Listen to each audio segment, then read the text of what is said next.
Welcome to Maths and Science Zone and welcome in Sachin Sir's physics class. Here you go with the video 4 of Reflection of Light, class 10th physics CBSE. हम लोगों ने class 3 तक concave mirrors के चारों रे patterns भी पढ़ लिए थे और कॉनकेव मिरर के 6 रे डायग्राम्स पढ़ लिए थे और यूजेस ऑफ कॉनकेव मिरर पढ़ लिया था। आज हम लोग कॉन्वेक्स मिरर के चारों रे पैटर्न पढ़ने जा रहे हैं कि जिस तरह से कॉनकेव मिरर में 4 रे पैटर्न थे ऐसे ही कॉन्वेक्स मिरर में भी 4 रे पैटर्न्स हैं। तो कॉन्वेक्स मिरर के 4 रे पैटर्न्स सबसे पहले आज हम लोग पढ़ेंगे 4 रे पैटर्न्स। तो इनके 4 रे पैटर्न्स क्या हैं? कॉन्वेक्स मिरर में पेट की साइड पेंटेड, पीठ की साइड से रिफ्लेक्शन कराना है। तो जो पैरेलल आती है, ये कन्वेक्स मिरर कैसा मिरर होता है? एक डाइवर्जिंग मिरर होता है। कॉनकेव हम लोगों ने कन्वर्जिंग मिरर पढ़ा था, तो कॉन्वेक्स आपका डाइवर्जिंग मिरर हो गया। इस डाइवर्जिंग मिरर में जो रे ऑफ लाइट इससे टकराएगी वो डाइवर्ज होकर चली जाएगी, लेकिन उस रे ऑफ लाइट का जब आप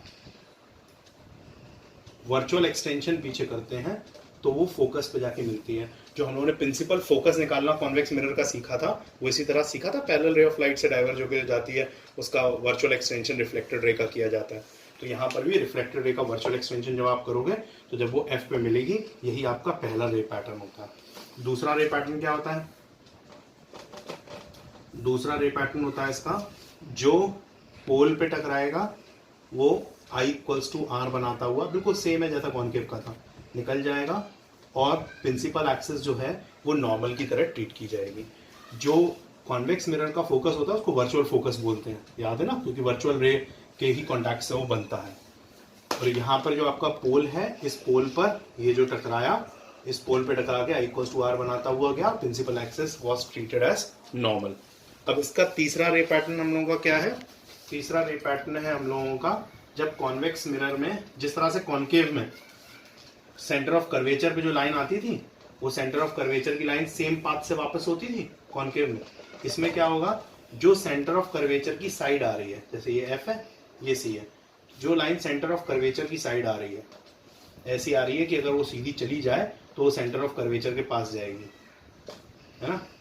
अगर ये लाइन सीधी चली जाए, चेक कर सकते हो आप कि सेंटर ऑफ कर्वेचर की तरफ जाएगी, तो ऐसी लाइन सेम पाथ पे वापसी मार लेती है। तो रियल रे ने क्या किया, ऐसी कोई रियल रे आई जिसका अगर हम वर्चुअली बिहाइंड द मिरर उसे जाने देते तो वो सेंटर ऑफ कर्वेचर पे जाती। ऐसी रे टकराने के बाद, रिफ्लेक्ट होने के बाद सेम पाथ पे जाती है कॉन्वेक्स मिरर्स में भी। ये तीसरा रे पैटर्न है। और चौथा हम लोगों का कॉनकेव का क्या था, जो लाइन फोकस से पास होती थी वो पैरेलल हो जाती थी।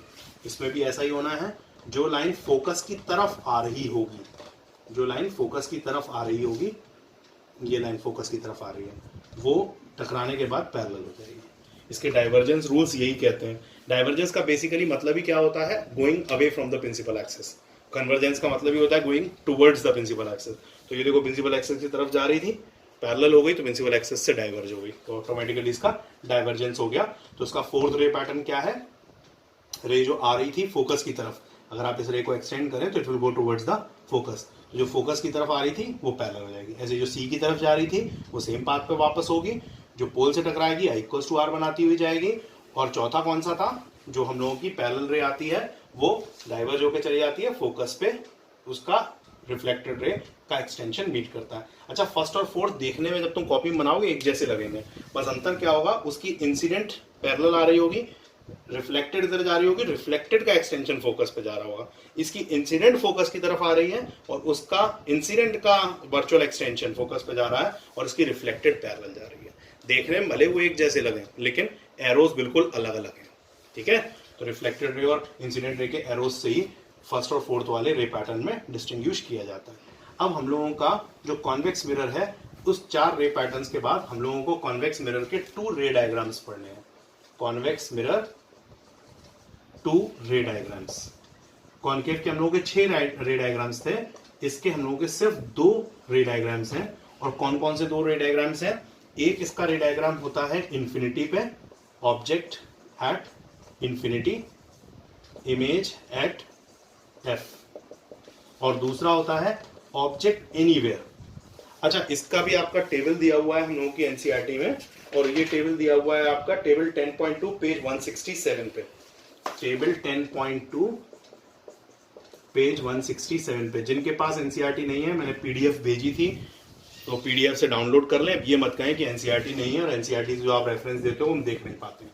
टेबल 10.2 पेज 167 पे देख सकते हो आप। तो बिटवीन इन्फिनिटी एंड द पोल, कहीं पर भी हो सकता है ऑब्जेक्ट बिटवीन इन्फिनिटी एंड पोल, यानी कहीं पर भी प्रिंसिपल एक्सेस पे इन्फिनिटी से लेके पोल तक कहीं भी हो, तो ऑब्जेक्ट, इसमें ऑब्जेक्ट एट इन्फिनिटी में इमेज एट फोकस थी, object between infinity and pole कहीं भी हो, इमेज कहाँ बनती है, बिटवीन पोल एंड फोकस, पोल और फोकस के बीच बनती है। तो इसके सिर्फ ये दो रे पैटर्न होते हैं। अब इन दो रे पैटर्न को हम लोग नेक्स्ट वीडियो में पढ़ते हैं। कॉन्वेक्स मिरर में diagram 1, object at infinity, image at focus. तो ऑब्जेक्ट इन्फिनिटी पे है, डॉटेड लाइन से ऑब्जेक्ट का रेस का आना दिखाया जाएगा, ठीक है। या ऑब्जेक्ट को थोड़ा लंबा भी कर देते हैं, यहाँ पे तो कोई फर्क नहीं पड़ेगा, कंफ्यूजन नहीं होगा, बीच की लाइन लगा देते हैं। ये पैरेलल रे आ रही है, ये डाइवर्ज होने के बाद जा रही है, ठीक है, फोकस पे मिल रही है। जैसे प्रिंसिपल फोकस बनाया जाता है ना, वैसे ही प्रिंसिपल फोकस बनाने वाले पैटर्न है। ये आई पैरेलल आई थी, डाइवर्ज होकर चली गई, फोकस पे पॉइंट्स साइज वर्चुअल इमेज मिली, क्योंकि ये वर्चुअल रेज द्वारा बन रही है। तो as it is form by the virtual rays, so the image is virtual. अब इमेज का साइज क्या है, पॉइंट साइज इमेज है, point size image formed at the focus. अब इसमें जो इमेज है वो पॉइंट साइज सिर्फ इनसाइड द मिरर दिखाई देगी, क्योंकि ये वर्चुअल इमेज है, ये कहीं किसी स्क्रीन पे नहीं बनेगी। Virtual images are not seen on the screen, अच्छे से याद है ना। और virtual images are form by the virtual rays, यानी virtual extension of the rays, not the real rays. तो अब हम लोग इसका डायग्राम 2 करते हैं। अब बेटा कॉन्वेक्स मिरर का रे डायग्राम 2 देखो। Object between infinity and pole कहीं भी हो सकता है, image between pole and focus बननी है, ठीक है। पोल और फोकस के बीच में इमेज बनना है। मैंने यहाँ पे ऑब्जेक्ट रखा, सबसे पहला रे पैटर्न तो मैंने वही सेम लिया, पैरेलल रे डाइवर्ज होकर चली गई और जहाँ मिली वो हमारा फोकस हो गया, ठीक है। ये हमने पहला रे पैटर्न तो वही सेम ले लिया। अच्छा, दूसरा रे पैटर्न एनसीईआरटी में जो दिया हुआ है वो उन्होंने दे रखा है कि जो सेंटर ऑफ कर्वेचर की तरफ जा रही है वो centre of curvature same path से वापस आ रही है, और जहां पर वो इस जगह पे मिल रही है वहां उन्होंने इमेज बना दी है। एक्चुअली उसमें मुझे एक छोटी सी गड़बड़ क्या लगती है कि आप सेम पाथ वाले का जो वर्चुअल एक्सटेंशन है उसको दिखा दो, मतलब जो वर्चुअल एक्सटेंशन है उसको रिप्रेजेंट करने का तरीका देखो, ये पहले से मैच कर लो इतने हिसाब से कि सीधा आपका फोकस की तरफ ही रेज जाए, ओके। अब इसका तुम जब वर्चुअल एक्सटेंशन करो तो ये आपकी फोकस की तरफ एकदम एक्यूरेट जानी चाहिए, बस ये इसमें यही गलती होती है, ठीक है। तो इसका थोड़ा सा ध्यान रखते हुए अगर बनाएंगे तो अच्छी इमेज बन जाएगी। और ये जो इमेज बनानी है ये भी डॉटेड लाइन से ही बनानी है, ए डैश बी डैश, ठीक है ना। बस ये गौर करना कि ये लाइन टेढ़ी ना हो, this is very very important. सबसे ज्यादा मार्क्स बच्चों के इसी पे कटते हैं। और दोनों एरो जरूर दिखाना, क्योंकि सी की तरफ जाती हुई रे है तो जो रियल रे है वो इस पॉइंट पे टकरा के सेम पाथ से वापस हो गई है, तो बच्चे दोनों एरो भूल जाते हैं, वो गलती मत करना। और दूसरा, यहाँ पर लाइन टेढ़ी होकर ना जाए, पहले से स्केल रख के देख लेना कि डॉटेड लाइन बिल्कुल सी पे जानी चाहिए, इस तरह से रे निकलनी चाहिए, ठीक है। तो यहाँ पर इमेज कहाँ बन गई, बिटवीन पोल एंड फोकस। अब जैसे जैसे इन्फिनिटी की तरफ जाते जाओगे वैसे वैसे फोकस की तरफ इमेज जाती जाएगी, और जैसे जैसे तुम पोल के करीब आते जाओगे वैसे वैसे इमेज भी टुवर्ड्स द पोल जाती जाएगी, क्योंकि इन्फिनिटी वाली फोकस पे बनती है ना। तो जैसे जैसे ऑब्जेक्ट पास आता जाता है वैसे वैसे इमेज भी पोल के पास आती जाती है। ये हम लोगों का सेकंड रे diagram and is one of the most important, क्योंकि कॉन्वेक्स मिरर के जितने भी यूजेस हैं वो सब इसी रे डायग्राम पे बेस्ड हैं।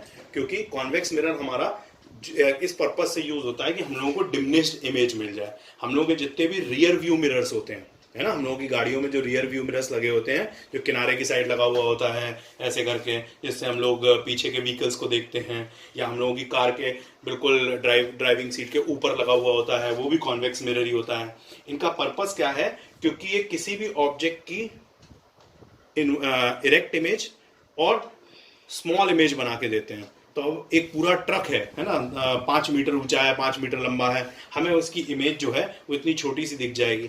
लेकिन तुमने हमेशा देखा होगा मिरर्स पे नीचे लिखा होता है objects which are seen are nearer than what they appear to be, लिखा होता है। वो इसलिए क्योंकि तुम्हें जो लग रहा है कि ऑब्जेक्ट इतना दूर है या ट्रक इतना दूर है, उतना दूर नहीं होता। वो ड्राइविंग करने वाले को धीरे धीरे एक्सपीरियंस हो जाता है कि कितना दिख रहा है और कितना दूर है, बट जो भी उसमें दिख रहा है उसका अंदाजा हम लोग प्लेन मिरर से कंपेयर करके ना निकालें, क्योंकि सबसे ज्यादा गलती यही होती है, लोग कॉन्वेक्स मिरर को प्लेन मिरर के अंदाजे के हिसाब से चलने लगते हैं। तो तो वो चीज नहीं होनी चाहिए। जो कॉन्वेक्स मिरर है उनका यूज ही मेन यही है कि वो किसी भी बड़े बड़े ऑब्जेक्ट की डिमिनिश्ड इमेज बनाते हैं। अच्छा, तुमने कभी पार्किंग लॉट में गौर किया, जेड स्क्वायर में जब पार्किंग लॉट में तुमने देखा होगा गोल गोल करके मिरर्स रखे हुए हैं, वो गोल गोल मिरर्स जो रखे हैं वो भी कॉन्वेक्स मिरर रखे हैं। और अगर तुम ड्राइविंग सीट के बगल में कभी बैठ के अंदर एंट्री करो पार्किंग लॉट में, तो उसमें तुम देखोगे कि उन मिरर्स में पूरा पार्किंग लॉट नजर आता है। इवन अगर गौर से अगर उसको एक निगाह डाल के देखो तो पार्किंग लॉट में कहाँ पर जगह है गाड़ी खड़ी करने की वो तक नजर आ जाता है। ऐसा ही पहाड़ी इलाके में भी सब जगह खड़े किए जाते हैं। और कई टीचर्स क्या करते हैं, अपने बोर्ड पे यहाँ पे कॉन्वेक्स मिरर लगा देते हैं छोटा सा। उस कॉन्वेक्स मिरर से आसानी से पढ़ाते पढ़ाते बच्चे पीछे से बदमाशी करते हैं ना, तो उस कॉन्वेक्स मिरर में पूरे क्लास की इमेज आती रहती है। It is one of the way teachers follow the use of convex mirror. Convex mirror का यूज पुराने जमाने में जो आपके राजा महाराजा लोग हुआ करते थे वो अपने पूरे दरबार को कवर करने के लिए भी किया करते थे। और बहुत पुराना जमाने से कॉन्वेक्स मिरर का यूज होता चला आ रहा है। और कॉन्वेक्स मिरर की हेल्प से जो मेन गेट होता था जयपुर का जो किला है उसमें अभी भी वो कॉन्वेक्स मिरर लगा हुआ है, बड़ा सा कॉन्वेक्स मिरर जिसमें लगभग 800 मीटर दूर जो किले का दरवाजा है वो भी दिखाई देता है। और पूरे किलो का मतलब किले का करीब 5 किलोमीटर स्क्वायर में फैला हुआ सारा एरिया नजर आता है उस कॉन्वेक्स मिरर में। तो कॉन्वेक्स मिरर बड़ी बड़ी जगह को छोटे छोटे में कवर करते हैं, यही उनकी स्पेशलिटी है। अच्छा, जो मैंने तुमसे इतनी सब बातें करी है ना, इसी को तुम्हें कॉन्वेक्स मिरर के 4 यूजेस में भी फ्रेम करना है। एक बात और वीडियो खत्म करने से पहले मैं कॉन्वेक्स मिरर के बारे में बता दूं कि कॉन्वेक्स मिरर जो होता है वो अपने वाइडर फील्ड ऑफ व्यू के लिए फेमस होता है। इट इज कर्व्ड आउटवर्ड, इस बात को कहीं लिख लेना, it is curved outward and it gives a wider field of view.